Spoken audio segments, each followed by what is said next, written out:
¿Todo es evaluable en una institución?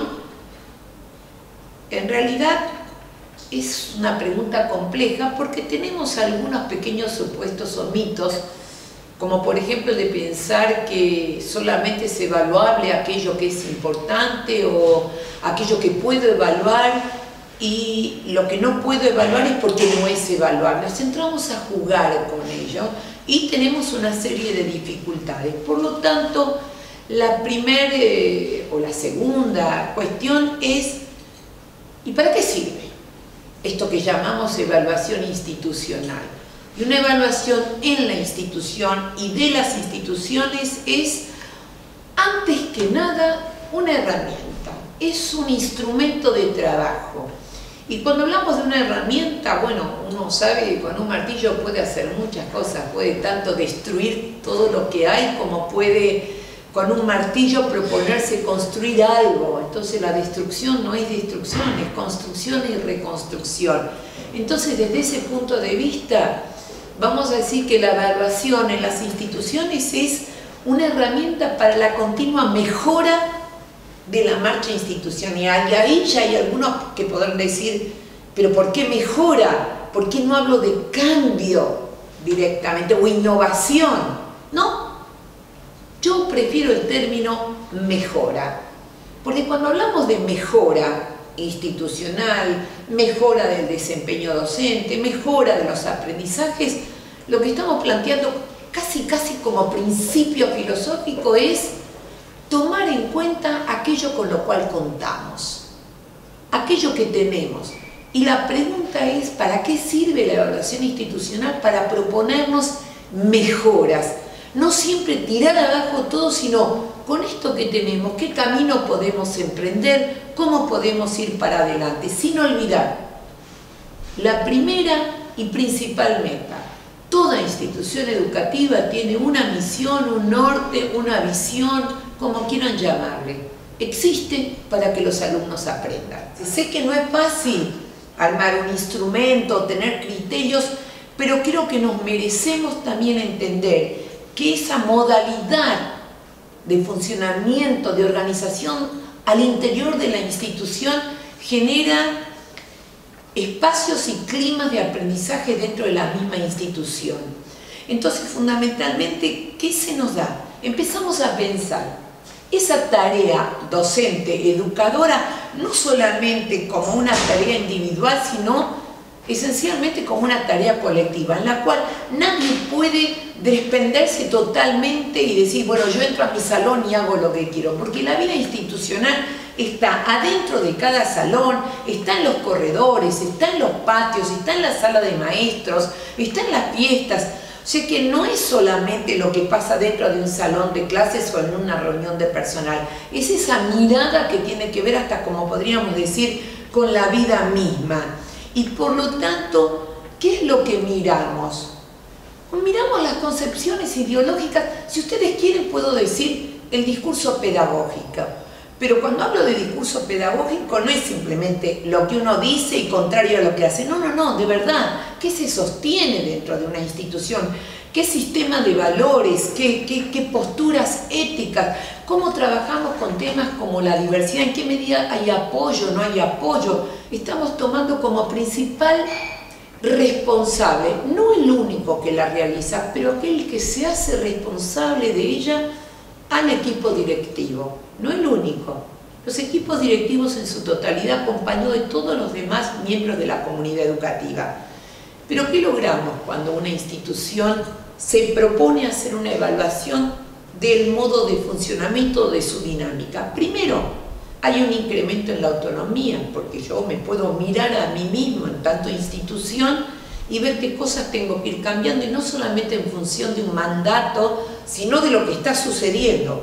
Por el otro lado, apunta a que se logren los equipos directivos y también los docentes lo que denominamos a menudo liderazgos situacionales. Específicamente, mirar los grupos en relación con los cuales se ejerce ese liderazgo. Ya no alcanza con decir que uno es líder, uno ejerce liderazgo, sino en relación con qué grupos, en relación con qué conjunto de personas. También permite revisar no solamente los aprendizajes de los alumnos, no solamente el desempeño de los docentes, sino también el modo en el cual se está dando puerta o se abre a la participación de las familias. Este es un tema complejo para tratar en otro momento, discutir, bueno, ¿y cuál es el lugar de la familia? Si no establezco diferencia entre nivel inicial, primario, secundario, o sea que la evaluación institucional en algunos casos nos puede permitir ver este nivel de relación que existe entre la escuela, institución educativa y otras entidades. Y no cabe la menor duda, una evaluación institucional es aquella que me permite optimizar, o me propongo optimizar, todo lo que podríamos denominar las capacidades existentes, o sea, aquello con lo cual cuenta una institución. ¿Qué es lo que mira? El proceso curricular, tienen razón, mira las prácticas docentes, mira el funcionamiento del equipo directivo, mira también el proyecto institucional. Además, desde ya, ¿qué posibilidades de aprendizaje está brindando a los alumnos? Pero es al mismo tiempo dos cosas. Es nuestra plataforma el aprendizaje de nuestros alumnos y es nuestra meta. Y entre medio estamos basándonos en lo que los chicos pueden y aproximándonos a lo que pretendemos que los chicos alcancen. Y sí, por eso vienen a la escuela, solos en el aire no pueden, estamos nosotros para apoyar. Por eso meritamos esta evaluación institucional. Es muy difícil llevar a cabo una gestión potenciadora, provocadora, optimizadora, si no tengo la evaluación como una herramienta de análisis acerca de lo que está sucediendo. De análisis, por favor, no estoy hablando de reproches. La evaluación no es un sistema de reproches por lo sucedido. La evaluación siempre es una herramienta de análisis de lo que está sucediendo para decidir cómo seguir adelante. Entonces, ¿qué es lo que nos proponemos? No hay ninguna duda, mejorar los aprendizajes escolares y de ahí surge. Y en función de ello mejorar las enseñanzas, las modalidades.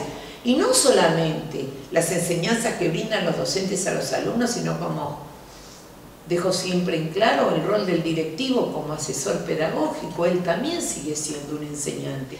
¿Cómo trabajamos? Lo que yo planteo siempre cuando me preguntan cuál es el gran desafío del siglo XXI, el trabajo con la diversidad. El trabajo con la diversidad.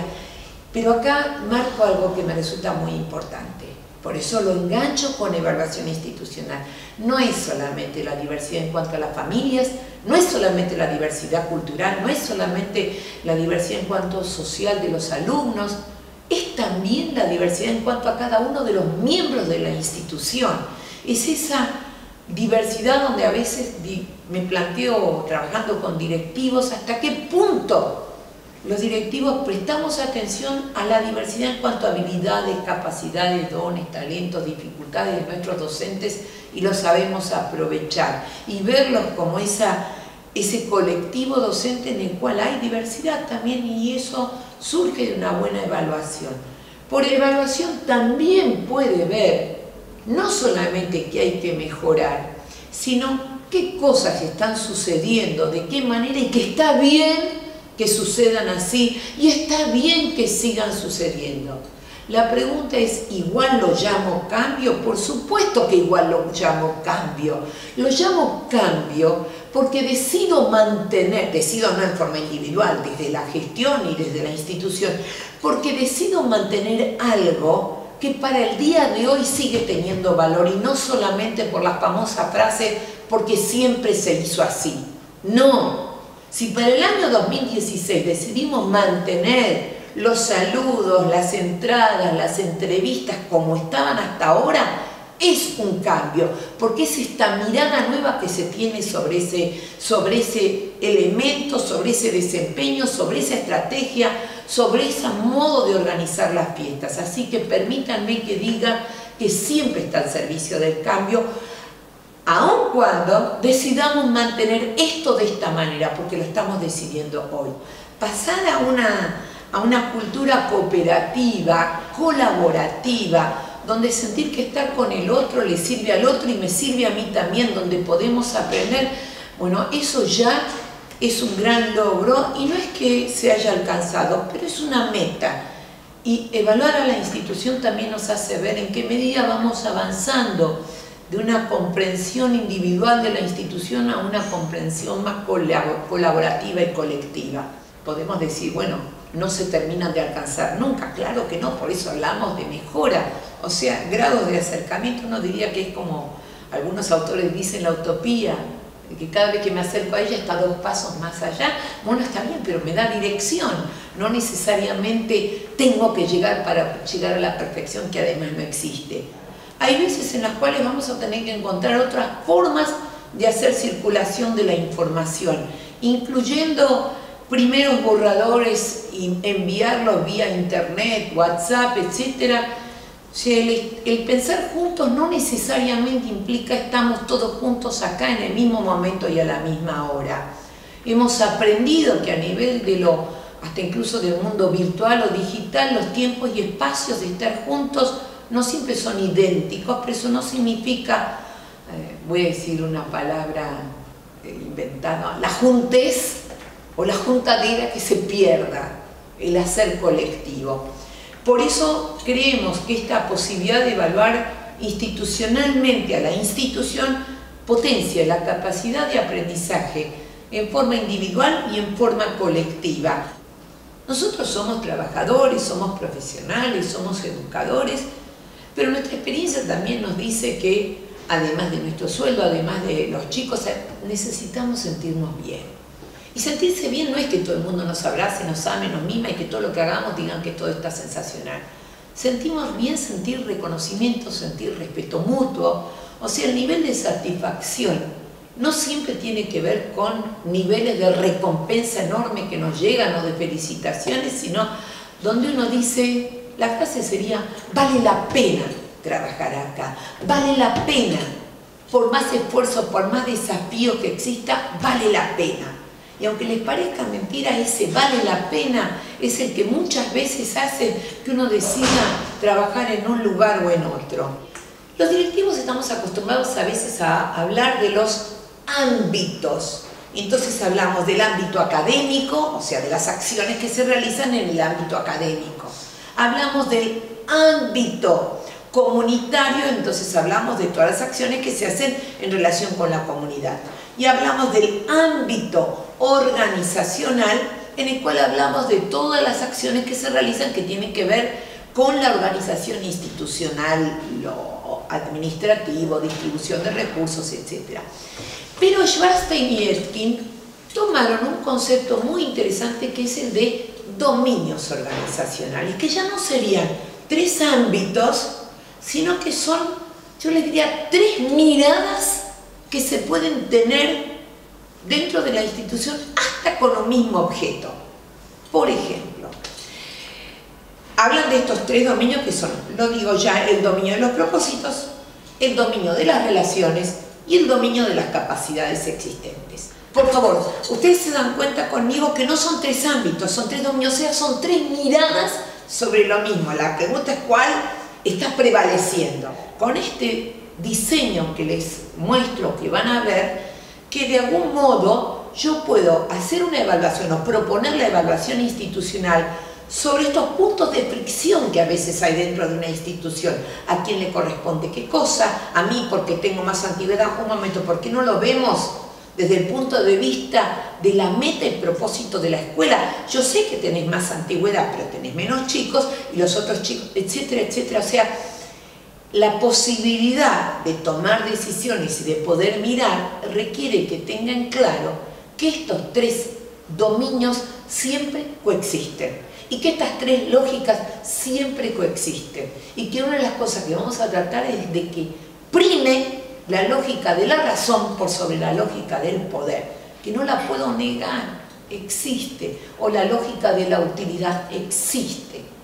Esto era pequeño elemento que me interesaba compartir con ustedes, que me permita obtener información que tenga 2 características esenciales, que la información que voy a obtener me sea útil y la segunda que sea pertinente. Ustedes dirán, ¿por qué me sonrío? Y porque hay veces que obtenemos información de fuentes que no son las más adecuadas y que no va a poder ser usada. O sea, encontrarnos con alguien paseando por la calle que nos cuenta, ay, te tengo que decir qué pasó con la maestra de mi hijo, que no sé por qué la seguís teniendo el año que viene. Bueno, podrá ser muy interesante esa información, pero no siempre es la más adecuada. Ahí sí tenemos que obtener información útil y pertinente, y además de fuentes que sean válidas, que sean de algún modo legítimas. No cualquier fuente es igualmente válida y relevante. Muy interesante. Podemos llegar a obtener datos, ¿estamos de acuerdo? Yo estoy a favor de la obtención de datos, pero tienen que entender claramente que los datos, sean en términos de palabras o de números, son datos, y al igual que cualquier dato están prestos para la interpretación. Les voy a dar un ejemplo. Leo en una planilla que en tal lugar bajado ya es una interpretación. El año pasado había tantos alumnos y este año hay tantos alumnos, un 20% menos que el año pasado. Eso es un dato. Ahora, permite dos interpretaciones. Por un lado, puedo interpretar este dato diciendo, uy, qué terrible, hubo una baja en la matrícula. ¿Qué habremos hecho para merecer esto? O también puede suceder que en otros digan, y lo que pasa es que hemos elevado la calidad y tenemos una población más selecta. Dicho en ironía. O sea, lo que estoy tratando de decir es no que me guste más una que la otra. Una cosa son datos que obtengo y otra cosa, no siempre idéntica, es la interpretación que se hace de los datos. Y la interpretación que se hace de los datos, obviamente que además, ya sé lo que me van a decir, que hasta los instrumentos con los cuales obtengo datos de objetividad no tienen nada y pueden estar armados de tal manera que obtengo la información que quiero. Ya sé. Pero supongamos que tienen planillas y encuestas de obtención de datos. Aún así, la interpretación de datos depende muy a menudo de concepciones ideológicas y de posturas que uno tenga y de concepciones hasta teóricas, pedagógicas, etc. Algunos de los obstáculos. Cuando uno habla acerca de cuáles son los obstáculos, uno diría, bueno, empezar a ponerle una marquita y entonces empieza, tácate, tácate, tácate, tácate. ¿Por qué será? Bueno, yo les digo cuáles son los obstáculos más frecuentes con los cuales uno puede encontrarse dentro de una institución, ¿estamos de acuerdo? Y ni les cuento, ni siquiera necesito hablar de institución educativa. Si ustedes quieren pueden trasladar esto a cualquier institución en la cual uno esté involucrado, sea familiar, sea de club, de consorcio, lo que quieran. Obstáculos. Cuando hay metas o intereses en conflicto, que fue uno de los comentarios que también hicieron, que entre los docentes hay conflictos, sí es un obstáculo, pero vamos a entendernos. Cuando hablamos de obstáculo, no quiere decir, entonces no se puede. No. Sí se puede, es un obstáculo y tengo que elaborar estrategias como para poder evaluar en función de este obstáculo. Entiéndanme bien, obstáculo es algo que se me queda en el camino o algo que puedo aprender a sortear, saltar por arriba, algo que puedo hacer con ello. Un obstáculo muy interesante y muy importante es cuando en la institución ya hay toda una historia de conflicto interno. Sí, porque nosotros con los de, y ahí agregar lo que quieras, con los de inicial, con los de primaria, con los de secundaria, con los de inglés, con los del turno tarde, con los de las especiales, con los de... O sea, ya vienen con eso y parecería que todo intento de evaluar qué es lo que está pasando hoy, no, pero si eso ya es histórico acá. Sí, está bien, podrá ser histórico. Es un obstáculo, tendremos que ver de qué manera empezamos nuevas historias. Si no, la historia es algo de lo cual estamos atrapados. Por el otro lado, otro obstáculo es el temor y el sentimiento de amenaza. ¿Qué quiere decir con esto? En algunos casos es el miedo a si digo lo que verdaderamente está pasando, entonces puede suceder que no me dejen quedarme, etcétera, etcétera. Bueno, esto va acompañado, acá sí digo directamente, que este temor o miedo o sentimiento de amenaza, sí hay una manera, la única que conozco, pero lleva tiempo, que se puede abordar este obstáculo. con 3 palabras: seguridad, confianza y respeto. Democrática quiere decir que las estrategias para evaluar que se van a emplear tienen que ser conocidas por todos, que los criterios que se van a emplear tienen que ser conocidos por todos. Y esto de los criterios, variables, aspectos que se van a tener en cuenta, empiezan desde que uno es chico, está en la escuela, en el docente, en el directivo y en la institución. O sea, ¿qué es lo que van a tener en cuenta? La idea es evaluación democrática cuando los métodos, la estrategia, el instrumento son abiertos, lo conocen todos, y cuando la intención no es rendir cuentas, sino que es poder encontrar la oportunidad para revisar las actuaciones, los modos de hacer de uno como profesional y poder apuntar a las mejoras. ¿Qué quiere decir? Una evaluación institucional, además, cuando se hace con este intento de construcción y la mirada puesta en el adelante, aunque les parezca mentira, ayuda a construir pertenencia a la institución, ayuda a construir, término, discúlpeme, invento, nostridad. Y no Nostradamus, nostridad. Quiero decir con ello es pasar de la institución en la cual trabajo a nuestra institución. La pregunta que uno podría hacerse es si hablamos de la finalidad de la evaluación o el fin de la evaluación. Entonces uno podría decir que hablando de la evaluación puedo encontrarme con lo que podríamos llamar finalidades pedagógicamente ricas, que serían aquellas en las cuales lo que se trata es de trabajar sobre el diálogo, la comprensión. Comprensión es entender al otro, no necesariamente estar de acuerdo, aprender, mejorar, estimular, incentivar. Esos son finalidades de la evaluación pedagógicamente ricas y potentes. Algunas que son pedagógicamente, yo te diría, pobres. Controlar, clasificar, seleccionar. Y ojo, no es solamente el docente con los alumnos, ya saben que del sistema puedo clasificar en escuela de primera, de segunda, etc. No vamos a entrar en eso. Comprobar, medir, premiar o castigar. Pedagógicamente pobres, porque con eso solo no construyo nada. Y hay otras finalidades de la evaluación que ya ni siquiera puedo decir ni ricas ni pobres, son perversas. ¿Perversas por qué? Porque éticamente son perversas, que son finalidades de la evaluación que tendrían que ver con el excluir, jerarquizar, no sistema jerárquico, jerarquizar de primera, de segunda, de cuarta, amenazar, torturar. ¡Ah, miércoles! Parece que me fui al medioevo. Torturar, sí, torturar.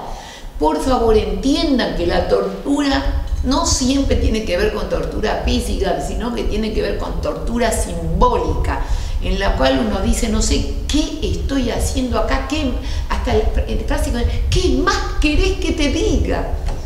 O sea que esas finalidades de la evaluación, lograr eso, son perversas, son antiéticas y no corresponden. Entonces, ¿cuáles son los instrumentos más adecuados para llevar a cabo esta evaluación? Ustedes dirán, no sé para qué te estoy escuchando si no me decís directamente qué instrumento emplear. Me encantaría decírselos, pero tienen que entender que especialmente cuando uno habla de evaluación institucional, no la puede hablar en el aire ni en un manual. En todo caso, empezar a mirar lo que hay alrededor, empezar a construir comunidades de aprendizaje, que es hoy en día el gran desafío, e ir viendo de todo lo que hay, qué es lo que mejor corresponde a mi institución. Pero verdaderamente no estoy de acuerdo con soluciones únicas. Creo que deben adecuarse y deben encontrarse en cada institución. O sea, cómo hacer para que la evaluación no se convierta en un instrumento de sometimiento para aquellos que son evaluados. Con esto, por ejemplo, recién hablé de los alumnos, pero fíjense que esto también nos pasa en el rol docente. Y ahí es cuando uno dice, bueno, ¿qué quiere decir cultura evaluativa? Cultura evaluativa no es que todos acepten la tragedia de ser evaluados, sino que empecemos a verla como algo que nos permite crecer. Lo digo con un poco de utopía o de construcción, pero no me contesten. además aunque me conteste no los puedo escuchar ahora, pero yo quisiera saber cuántos docentes existen que van corriendo atrás de un directivo y decirle, por favor, vení a evaluarme, hace rato que no me evaluás, y si no me evaluás, ¿cómo hago para crecer? Ya sé que es un delirio total, o sea que todavía está instalado el hecho de, si me viene a mirar demasiado o me lee mucho la planificación, algo debo estar haciendo mal. O sea, no hemos logrado instalar esta cultura evaluativa en la cual la evaluación no sea un instrumento de control y de reproche, sino de construcción. Pero lo que quiero decir con ello es que cuando hablamos de cultura, es decir, que llegue algún momento en el cual la evaluación sea sentida como parte de nuestra identidad y tan necesaria a nosotros como puede ser tomar el mate a la mañana, el mate a la tarde, o un café o un té de muchas hierbas. O sea que de algún modo a eso me refiero cuando hablo de instalarla. Ustedes dirán, no está, pero en algún momento tenemos mínimamente que empezar a pensar en ella. Y uno diría, tiene una función social. Tiene que ver con el compromiso que la institución educativa tiene con la sociedad. Entonces la pregunta sería ahí, desde la función social. ¿Los alumnos están aprendiendo o han aprendido lo que se supone que deberían aprender, lo que se ha definido que deberían haber aprendido? Yo no diría sí o no. Es una pregunta que no se hace y yo diría que le agregaría entre medio ¿en qué grado? Me gusta mucho más en qué grado y no si sí o si no. La otra que va con esta tendría que ver ya no solamente con lo social, sino con un ordenamiento del sistema social. ¿Qué quiere decir esto? Lo que se está enseñando en este momento en la institución o en las instituciones es adecuado o no para el tipo de hombre y de sociedad que pretendemos. ¿Están aprendiendo los alumnos lo que se les está enseñando? Y la vuelta de la moneda. ¿Están enseñando los docentes lo que se supone que los alumnos deberían estar aprendiendo y del modo adecuado? Y cuando digo del modo adecuado no es simplemente con el método que garantiza el resultado, no, modo adecuado es hasta desde el punto de vista de la ética, concepciones ideológicas de base que son la esencia de nuestras funciones. Entonces, por lo tanto, cuando hablamos de la evaluación institucional, vamos a poner una mirada en algo que creo que surgió. ¿Cómo puedo mirar estos vínculos entre maestros y alumnos, obviamente en función de los aprendizajes, entre el maestro y su tarea, entre los maestros y los directivos? ¿Por qué? Porque con la evaluación nos estamos planteando, entre otras cosas, mirar, analizar, ver, rever, tanto actitudes como saberes de los docentes y los directivos. Quedó atrás la idea de que cuando uno tiene un título ya es producto terminado. No somos, primero que no terminamos para nada, pero aparte ya no somos producto terminado. Nosotros somos profesionales que nos continuamos formando constantemente y que continuamos replanteando nuestros saberes constantemente. No hay título que termine con la formación y el desarrollo profesional de nadie. ¿Cómo hago para evaluar la institución? Gran pregunta. Rápidamente. Primero, tratar de comprender estos aspectos. La dinámica, o sea, el modo como aborda problemas, su organización, cuáles son los proyectos que tiene, prestar atención al grado y el modo en el cual intervienen todos los actores, todos los miembros de la institución. Prestar atención a esto es porque hay algunos, ustedes ya pueden saber perfectamente que incluso hay diferencia en cuanto a los niveles. O sea, no es lo mismo en una escuela de doble escolaridad, de jardín, de primaria, que en una escuela secundaria en la cual los profesores son los que todavía seguimos llamando en muchos casos profesor taxi, que está en no sé cuántas escuelas al mismo tiempo. Entonces, obviamente, el grado de intervención, el grado y el modo en el cual intervienen y se involucran, no depende a veces solamente del interés individual, sino de la característica misma de la institución, pero que es un aspecto a considerar, no les quepa la menor duda, hasta por comparación uno lo ve. para evaluar una institución es registrar la calidad de los recursos de los cuales se dispone. Digo la calidad, no es simplemente la calidad, sino en la medida en que se necesita estar respondiendo a las necesidades de aprendizaje de los alumnos. A veces tenemos que aprender a mirar las cosas. Calidad tiene que ver con en qué medida está permitiendo que los chicos puedan ir abordando estos contenidos que nos proponemos que se apropien. O sea, nosotros queremos que los chicos lean, que lean libros. En algunos casos los libros los tienen, en otros aprenderán a ir a bibliotecas, que ojalá hubiese en todas partes bibliotecas, en otros tendrán una tablet. O sea, les pido que entiendan que la calidad de los recursos de los cuales se dispone no necesariamente es de cuánto sale el material. ¿Está claro? Ahora, después de ello, no estoy minimizando una responsabilidad esencial. Una, la responsabilidad del Estado nacional, provincial, municipal, no me cabe la menor duda. O sea que no estoy minimizando bajo ningún punto de vista y no estoy diciendo arreglate con lo que puedas. No, no, no, no. Yo voy a exigir tener todo aquello que necesito, pero ustedes saben, al igual que yo, que en algunos casos puede haber un excelente elemento de última generación y termino usándolo igual que antes. La idea es tener un directivo que pueda tener esa mirada comprensiva.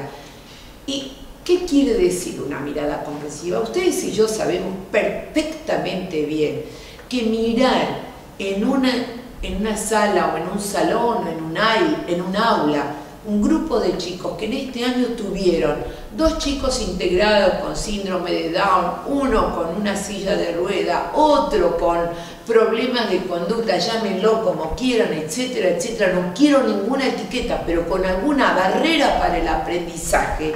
Ese año, ese grupo, no es el mismo que en otros años. Y también un directivo puede decir, bueno, cuando tuve mucha rotación de docentes o muchas licencias no fue lo mismo. Y ni les cuento que lo que pueden decir los docentes es exactamente lo mismo. Cuando dicen, este año hubo cambio en todo el equipo directivo y hubo que acostumbrarse a nuevas modalidades de relación. Bueno, eso son variables que se deben tener en cuenta y que requieren comprensión. Por eso a veces el instrumento para evaluar o para obtener información que usaste el año pasado, este año puede no servir. Existe algo que yo denominé la evaluatitis aguda o crónica, que son los riesgos de los falsos supuestos. ¿Por qué me sucedió? De verdad, tratando de ver, o sea, síntomas de peligro para no caer en la evaluatitis aguda o crónica de las instituciones. Primero, creer que todo aquello que es importante se puede evaluar. Dejémonos de bromar, hay muchas cosas muy importantes que no se pueden evaluar y que aunque se pudiese no tienen sentido. Entonces, precioso un montón de cosas que puedo llegar a tener y que no necesariamente las voy a evaluar. Otra, signo grave, que lo que no puedo evaluar es porque no es importante. No es cierto, hay veces en las cuales algo no lo puedo evaluar porque no me doy cuenta o no tengo los instrumentos, pero eso no significa que no sea importante. Por ejemplo, no es importantísima la relación entre la escuela y la familia, pero no siempre es tan sencillo elaborar un instrumento para poder evaluar de qué manera se está dando esta relación entre escuela y familia. Creer que solamente al evaluar ya voy a registrar y a detectar cuáles son los problemas, las dificultades, la deficiencia de lo evaluado. No, puede pasarme de largo tranquilamente y no verlo. Y por último, acompañando a el riesgo de creer que solo y únicamente porque evalúo ya mágicamente y automáticamente se resolvieron las dificultades. Insisto, la evaluación no cura enfermedades. En todo caso, es un instrumento diagnóstico que apoya las decisiones que pueda tomar, que apoya la elaboración de estrategias para mantener o resolver situaciones, pero en sí misma no resuelve nada. A mis colegas educadores, cuando el cielo esté gris, recordemos cuando lo vimos profundamente azul. Cuando sintamos frío, pensemos en un sol radiante que ya nos ha calentado. Cuando suframos un revés, recordemos nuestros triunfos y logros. Cuando nos sintamos derrotados, recordemos lo que hemos vivido, lo que hemos dado y lo que hemos recibido con sus alegrías y sus penas. Y sabremos entonces que si esto hemos tenido, lo podremos volver a tener. Y que si esto hemos logrado, lo podremos volver a ganar. Y más todavía, que lo aún no logrado es un desafío para continuar. Y así, en este día, como en cualquier otro día, decidimos seguir luchando.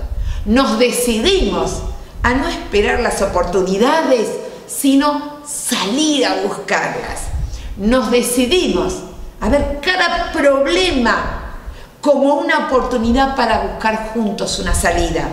Nos decidimos a ver cada desierto como la oportunidad para encontrar un oasis. Nos decidimos a ver cada noche como un misterio a resolver. Nos decidimos a ver cada día como una nueva oportunidad de buscar justicia. Y es así que nosotros, los educadores, aprendemos que el mejor triunfo que podemos tener es el derecho de llamar a alguien o que alguien nos llame maestro. Muchas gracias.